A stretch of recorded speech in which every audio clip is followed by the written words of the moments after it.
It's been a while since my last Magic video, but I have a deck that I've been playing kind of in my spare time. It's a bit of a pet project, mostly because I wanted to play something that was not the decks that I had been playing, and since I don't have the stuff to build Esper Control or Gruul or some of the other lists that I really want to try yet, I wanted to just try something out with the cards that I had, and what I've settled on is a mostly Dimir discard list. Now I say mostly because there are two Nicol Bolas Dragon Gods in this list.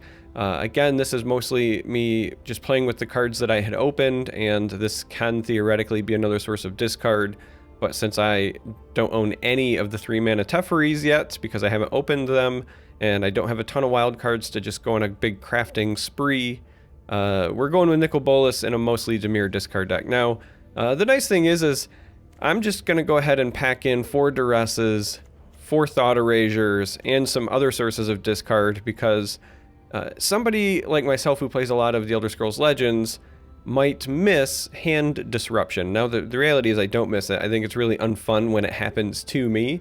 There's not a card that I think frustrates me more in the Magic meta right now than Thought Erasure. It's a really feels bad moment when you're on the receiving end, so I thought, hey, let's make other people not have fun. Let's make people uninstall the game and just go through their hand and take out all of the things we don't want to deal with. So that's essentially the entirety of the deck. Now, other weird inclusions, right? So I'm playing very heavy discard, but that can be countered by all of the insights that are running around. So I'm running a pair of Narsets in here to try to slow down my opponent from just outdrawing my discard, because with Chemist's Insight that can actually happen sometimes. You can, hit them with a discard spell a turn and they'll still never run out of gas. So this helps a little bit with it. Davriel here is like one of your win conditions, and then a little bit further down here, your other ones are Nicol Bolas and then Liliani. Liliani, I don't know where that came from. Liliana here is able to create some creatures, also helps you refill your own hand, can help with the -4 deal with additional threats that are on the board. We don't have traditional board sweeps. Again, this is not like Esper Control. We don't have access to, the Kaya's board sweep. So for against aggro, I'm running a pair of Cry of the Carnarium and also a pair of Ritual of Soot that deals with most of your White Weenie matchups and will kill most of your mono red matchups, things like that in terms of creatures. However, if they're playing something more mid-rangey and they have big hex-proof creatures, then Liliana here helps with that, as does the discard package, but if they sneak it in. Outside of that, there's also some counter spells, throwing in, one negate and the Sinisters. Sinisters are here just because they're a nice, solid, hard counter, but also they have the Surveil. Same reason we're running this Discovery Dispersal, and that's because I'm running a pair of disinformation campaigns, and so giving yourself enough Surveil to get the value out of these can help. These could easily be Chemist's Insights on their own, but for now I just wanted to go with more discard to kind of stay on theme, if I'm being entirely honest. But so far, this has been a lot of fun in my limited testing in Best of 1. I'm not going to say that it's like a powerhouse deck by any means. It's probably 60% win rate, right? Maybe even less, but certainly above 50. I'm still winning more than I lose, but it's not what I would consider it to be a deck that you're going to like hop onto the ladder and immediately climb all the way to Mythic with.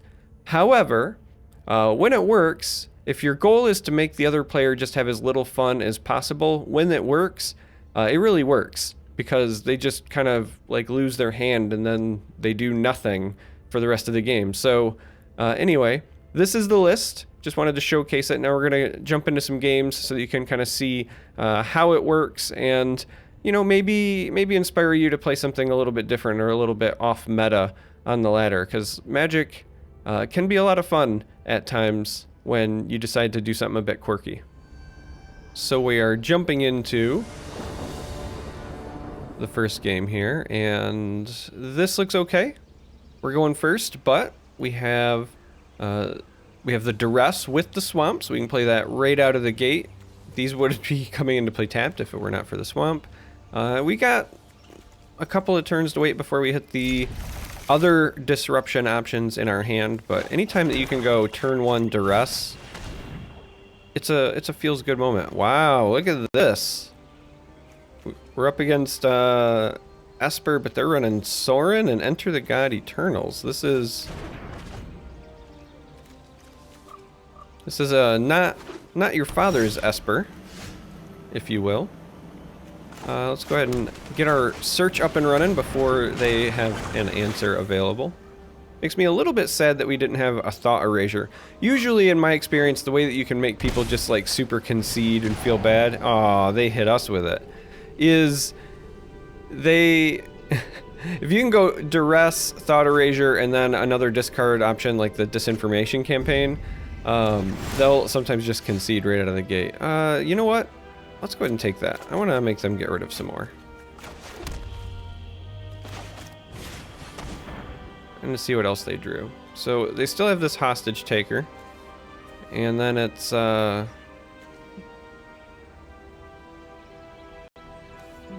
think we get rid of the Sorin here. It's the more proactive of the options. Enter the God Eternals is good, but because this creates a token, things like Ritual of Soot is really good against the amass zombie token options. Oh man, you know what? I wanted to draw land, but we're just gonna keep doing it.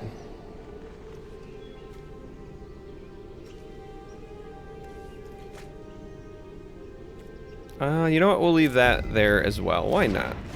We're just never gonna draw a land, it would seem. This will become a land before we draw a land because I'm being greedy.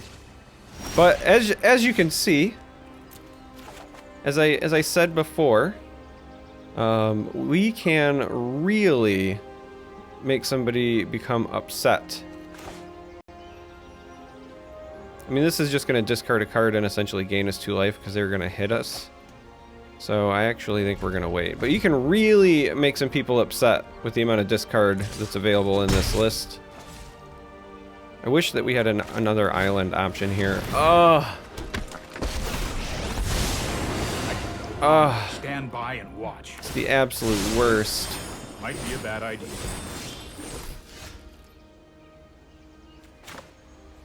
Alright, well, let's see what else they got then.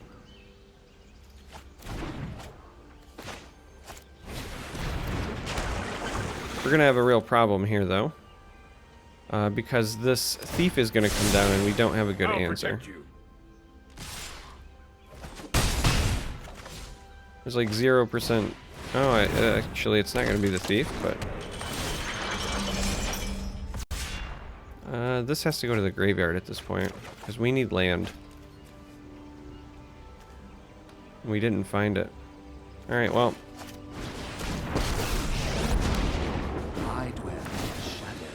Again, this is just going to end up biting it, but we're trying to buy ourselves some time because this is a problem. That's something that Ritual of Soot does not clear. Not really. We have potential answers for the other stuff if we can draw it. It's a little puzzling that we have been this deep into our deck and still only have the 3 land that were in our starting hand. I mean, when you think about it, I know that we could have dug deeper with Surveils and stuff, but when you think about it, we have... essentially seen 3 land to 11 cards. Okay. And as such, we're just going to die.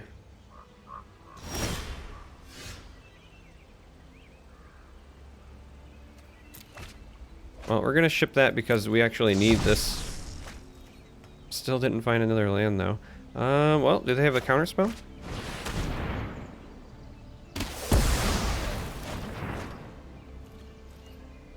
They did not, so we have 1 turn to find removal now.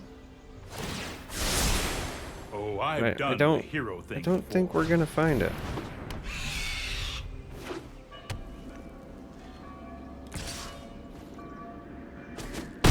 And then we'll still have to deal with the thief. We're not in a good spot. The lack of land kind of hurt us. Honestly, it was just the Teferi resolving. Oof. Does not feel good. Well, that's it. We're not sadly winning this one. We'll just go ahead and take the concession But we'll leave this one up because that was fun. That got to showcase the amount of discard that we have. Sad that it doesn't showcase a victory, but sometimes that happens. I guess that's the downside of not playing the new Teferi, but you know, it's everywhere. I'm seeing so many decks just jam the new Teferi in that have no business doing so. It's kind of unreal. Like if you're a blue deck, they might splash white just to throw in 4 Teferis and so on and so forth. Alright, no duress opener, but we do get double thought erasure. So we're going to go ahead and keep this.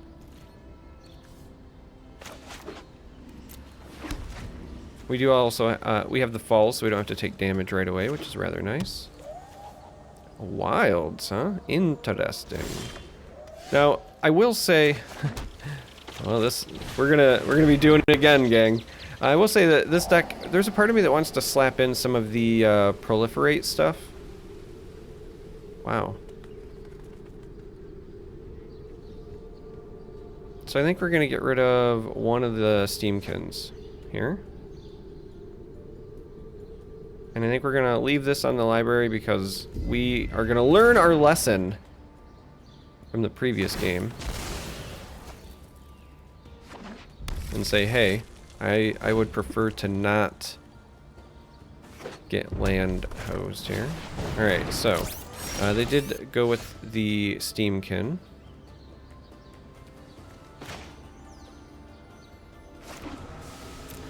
Now we have a decision to make because we know that they can make this jump up to a 3/3 next turn. So while it might be tempting to just go ahead and Thought Erasure more stuff out, I think the correct play here is to make sure that this dies now. Just gain the health, get rid of the Steamkin, and there you have it, right? You just, they take the concession. We didn't even get to play Thought Erasure 2 and 3, but anyway. Let's jump into another game. Let's see if we can continue our disruption here. Now this is interesting because this is one of those hands that you could mulligan this and immediately regret it. If I'm playing against White Weenie, this hand is the nuts. Like, well, maybe not the nuts. Maybe you want this to be a duress or a Thought Erasure. But outside of that, this hand is bonkers against something like White Weenie. And absolutely terrible against everything else.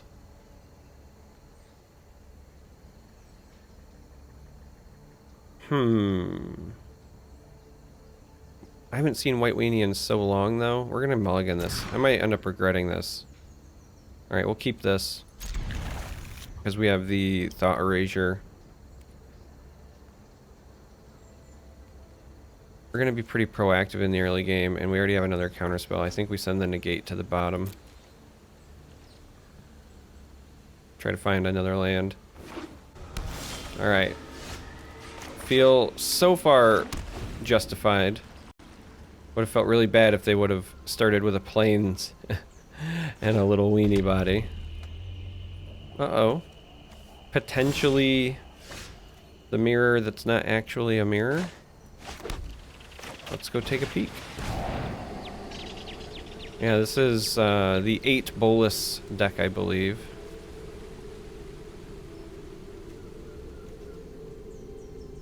I think this is actually the one that we'll want to get rid of. Because of just the way the rest of our hand is shaping up. And we also need to start worrying on like turn 4 about counterspells. Part of me really wants to get rid of some of these Bolas options, but I think that we want to protect our Narset a bit. So let's get rid of that. Oh, as much as I love you, Lily, I think you go to my discard because you're not helping me for quite some time.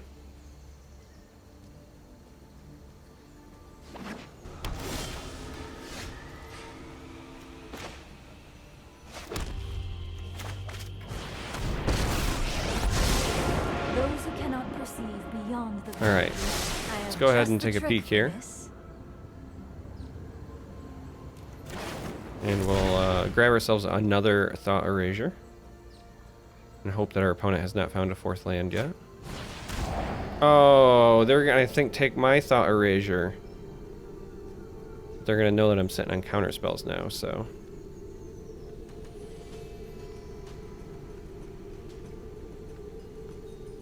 Bit of an interesting choice. Because if they don't take my Thought Erasure, they know I'm just gonna pick something back. But you can't be feeling very good, yeah, I was gonna say, about walking into 2 counter spells really either.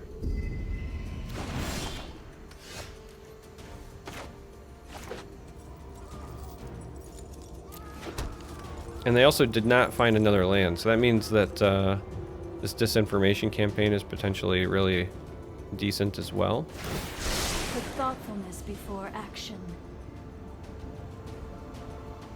I think here I want to take the search more than the Braskas.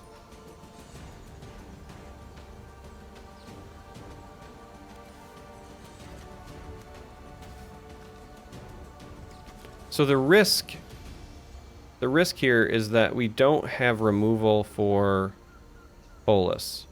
So I would love to play this, but if they top deck a land and then they can play Bolas, that's a problem. So I'm pretty sure that we are forced to pass here.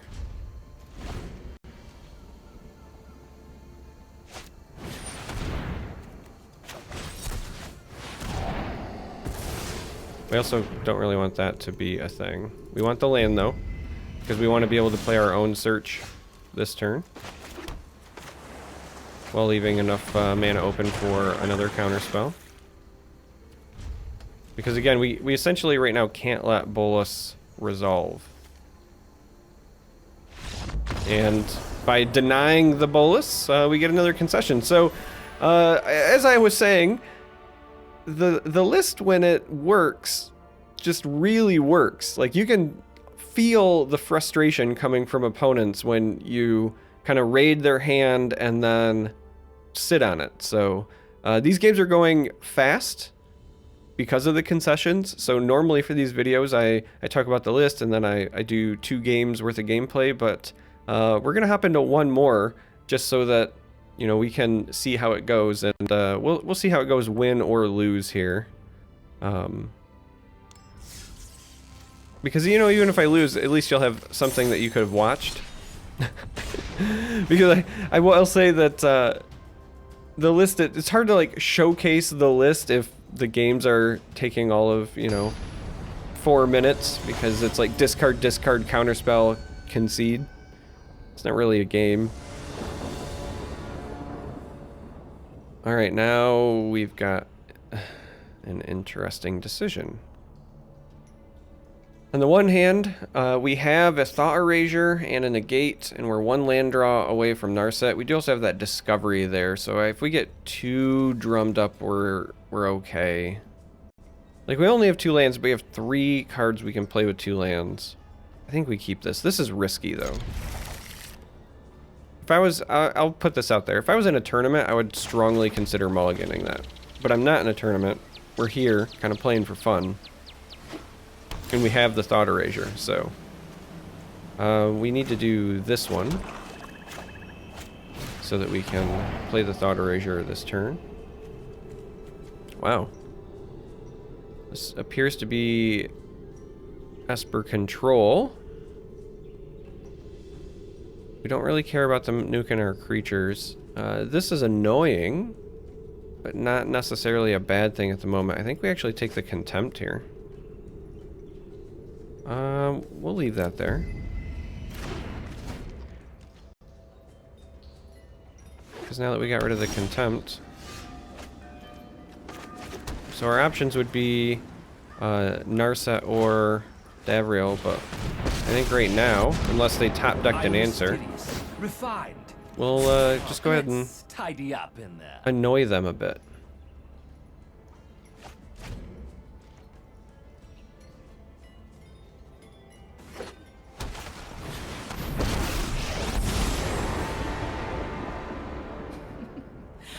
Was I new to you? You better So watch your back they're gonna from keep here on stuff out of our discard pile, which is moderately annoying. Let's go ahead and get some more value here. Empty your mind. Now, I would, if I had drawn another land, just play this and save my mana for the negate, but since we did not, we're gonna go ahead and drop the Narset and see what we can go find. Open mind. We're gonna grab the Thought Erasure so that they can see this coming next turn. This actually might cause another concession here.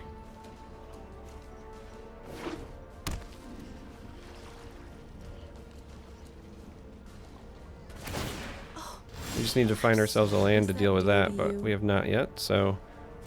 ironically, I don't think I want to use either of those right now.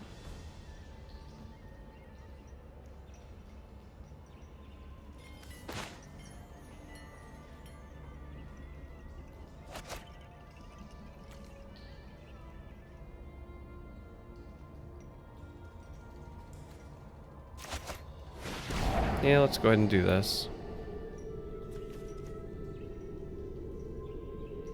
Don't think we want the Liliana. We definitely want the land, though.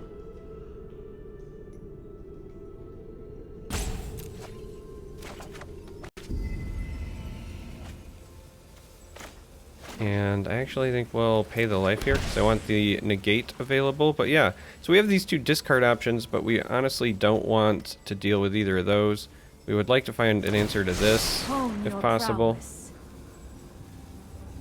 Thought Erasure, again, is annoying for them, but I think we'll go grab the Search.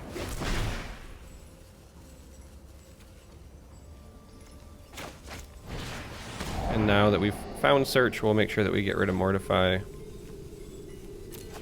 so that we can play our Search next turn. And, yeah, we'll have to deal with this. You know, it's gonna hurt, it's gonna deal some damage, but also gonna make them concede, because we raided their hand and we have a fistful of our own cards, and they do not. So, anyway, there you have it. Like I said, it's been a lot of fun for me. It's not something that is gonna speed you up the ladder, but because of my collection, I've been playing a lot of monocolored decks, just because they're very easy to build on a budget, and I kind of looked at what I had opened, what I owned, and I was like, what can I brew that I think will be fun, can still be pretty effective, and is out of the cards that I have available to me. This is what I've built, and I like it enough that it's going to be a pet project of mine, I think, going forward. I think that in best of one, running a maximum amount of hand disruption in this current meta, that in my opinion is very, very Esper control dominated right now, I think there's a lot of merits to it. So even if I end up opening a couple of the 3-mana Teferi's and things like that, I wouldn't be shocked if I transition this from mostly Dimir with a red splash to being like mostly Dimir with the white splash, because I think that as good as Nicol Bolas is, the two Teferi's are probably better. And the rest, I think, can stay roughly the same. Maybe you splash enough white to slide in Kaya's in place of the Rituals of Soot, things like that. But overall, I think there's some real meat here. I kind of want to explore it some more.